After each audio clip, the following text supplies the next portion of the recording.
YouTube, how are we doing today? Hope you're all having a fantastic evening. Welcome back. Thanks for checking out another episode. In yesterday's video and all across social media, everybody was talking about the clutch from Envoy, the round 11 search and destroy, and how he was able to win that gun battle against TJ Haley.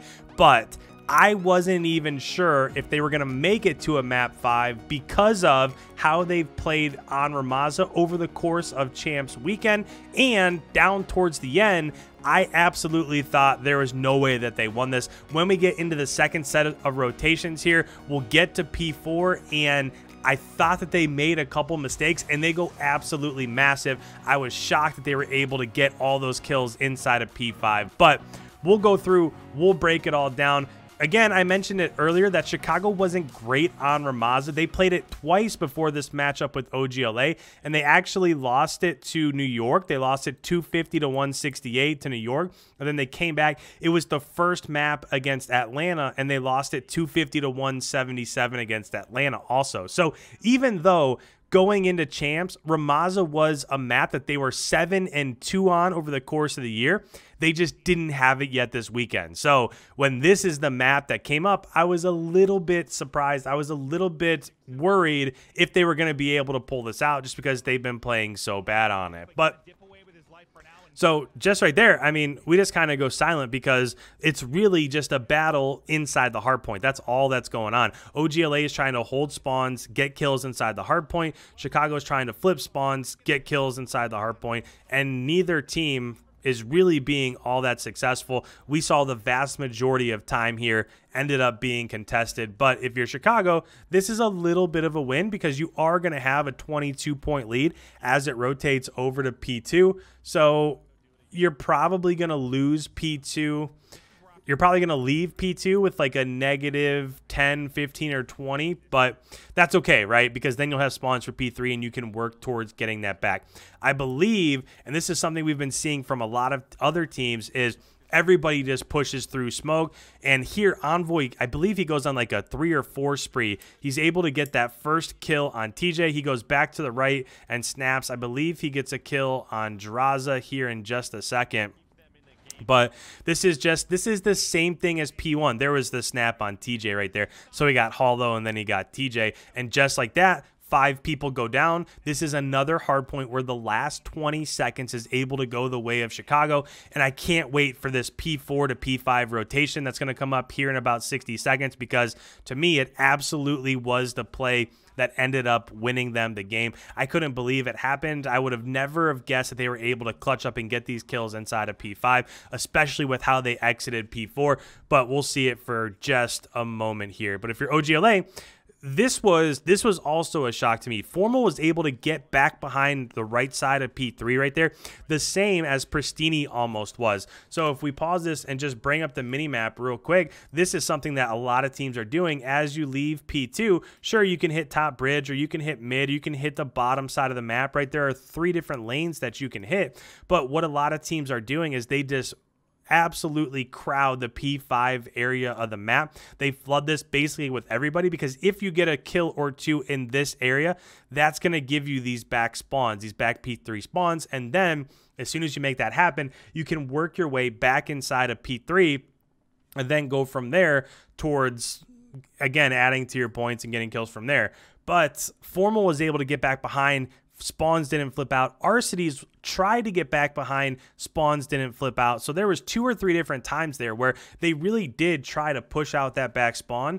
It just wasn't successful. But with 30 seconds left here inside of P3, OGLA, Draza gets a couple, Slasher gets a couple. So now the rotation is on. They're going to work their way back towards P4 because if you're Chicago, now at the end of P3, you're going to be down by at least 10 points, probably a little bit more. And right there, TJ's able to get a kill on Envoy on rotation. But the problem is that the way that squad spawns work in this game, there's just not enough people. So he's still back there. You can see all of the green arrows. Formal is back there. Envoy is back there. PRESTINNI's back there. Right there, Envoy's able to get the kill. But if you're TJ, you were really close to flipping out those spawns. And had he been able to do that, it might have been a wrap. But right now, Chicago's inside of P4. They have this map control in these spawns, so they're doing a nice job, right? There's not too much to break down in terms of this one because they're set up. They're getting time as they should. And this map is just super close. It's how the entirety of this map was. PRESTINNI gets a kill. Envoy also with the 2-piece. And at this point in time, you're figuring if you add the other 30 points to Chicago's score right here, they're possibly able to get to a 240 to 200 ball game as it rotates back to P5. But just like that, and this is what I really wanted to point out, they end up coming up off of spawn. So they were getting these back construction spawns. I believe it was Arcides that rotated early down here towards ammo. As soon as he did that, that took some of the pressure or the stronghold that they had inside of P4. So just like that, Slasher, Hollow, and TJ were all able to get kills inside of P4. So the rest of this time is going to end up going towards OGLA. So with this, I figured as it goes to P5, the way that it seems right now, the rest of the time inside of P4 is going to end up going the way of OGLA. And they have 3 players on rotation, including their main AR and Slasher. So if you're Chicago, right now I was really thinking that this is it. They're going to get eliminated from the tournament because they gave up the rest of the time inside of P4 and they have 3 white arrows in front of them. It's going to be insanely difficult to get through those 3 white arrows. And even if you do, they're not going to have spawns going forward in the rest of P5. So as we go ahead and come back here, let's press play. But the run that they go on right here is absolutely insane. The fact that they're able to get inside of P5 and they just go absolutely nuts in the kill feed, even with Slasher up here, right? The white arrows are rotating over, and just like that.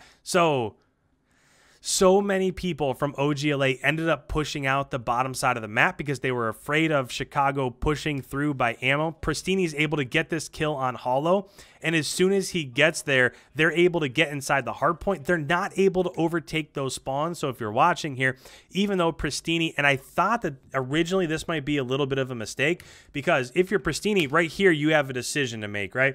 So let's go back just a few more seconds here. PRESTINNI's going to go through, and right there, you see that he gets the kill on Hollow. So if you're PRESTINNI, you have a decision to make. Are you going to go ahead and are you going to try to clear out the hill so that the rest of your teammates who are spawning by ammo can get inside the hill?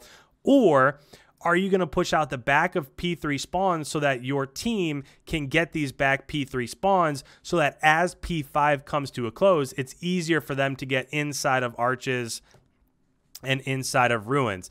So at this point in time, I thought maybe he made a little bit of a mistake, because you can see that as we're watching these arrows, he elects to go in and he does get a good kill. But because of that, the top side of the map is open. The game has nowhere else to spawn OGLA because Chicago is down towards the bottom by this bomb site over here in ammo, so it puts OGLA up towards the top. So as we go ahead and press play, if you're OGLA, all you have to do right here is just get a break, right? Get a break. Maybe you can contest and then win on rotations because you would have the closest spawn going over to P1.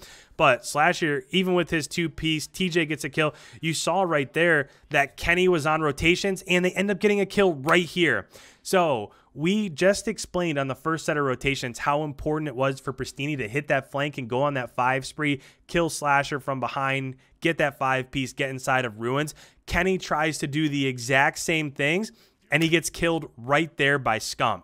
So if Scump doesn't get that kill, and there's so many kills like this throughout the point of the game, but OGLA pushes here, Kenny's here. If Scump doesn't get this kill, then Kenny's able to push forward, and look at where all of these green arrows right here are looking, right? They're all looking towards the back of P5.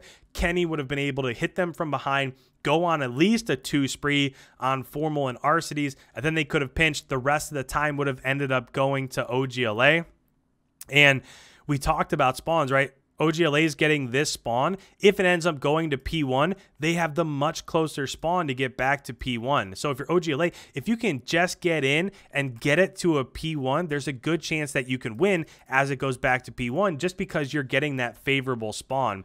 But as we go ahead and press play, you can see Formal with a 2-piece, Envoy gets a kill, Scum gets a kill. They just can't get through. Scum gets another, Arcides, Envoy, PRESTINNI. Look at the kill feed on the left-hand side. It literally goes all green. They end up going on like a 10 team spree right there, and it ends up being 250 to 218. So I know everybody wants to talk about the map 5 and the search and destroy clutch from Envoy and how they were able to come back in that scenario, being down 4-5 going into round 10 and then 5-5 into round 11. But to me, that clutch there was also massive because they didn't have spawns. They lost the time in P4. They didn't have rotations. They just had to slay out inside the hill and clutch up and get it done. And that's exactly what they did. So if you're new around here, you enjoy this sort of breakdown, make sure you go ahead and hit that subscribe button. Sorry this video is a little bit longer. I wanted to make sure we were breaking down everything from start to finish. But with that, guys, thank you so much. Hit that subscribe button, leave a like, any comments, put them down below. We will see you in tomorrow's upload.